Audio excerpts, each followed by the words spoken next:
घुँडा दुख्दा यी व्यायामहरू गर्नुहोस्। सिधा सुतेर वा बसेर एउटा सानो तौलियालाई रोल गरेर घुँडाको तल राख्नुहोस्। आफ्नो घुँडालाई सिधा तल थिच्ने प्रयास गर्नुहोस्, जसले गर्दा अगाडिको मांसपेशी क्वाड्रिसेप्स मसल्स कसिन्छ। यो 5 देखि 10 सेकेन्डसम्म राख्नुहोस् र खुकुलो गर्नुहोस्। यसलाई 10 देखि 15 पटक दोहोर्याउनु पर्ने हुन्छ।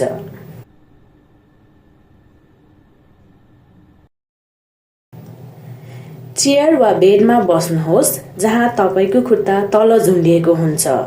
कम्मर सिधा राखेर एउटा खुट्टा बिस्तारै माथि उठाउनुहोस्। यो गर्दा घुँडाभन्दा माथिको मांसपेशी क्वाड्रिसेप्स मसल कसिएको अनुभूति हुनुपर्छ।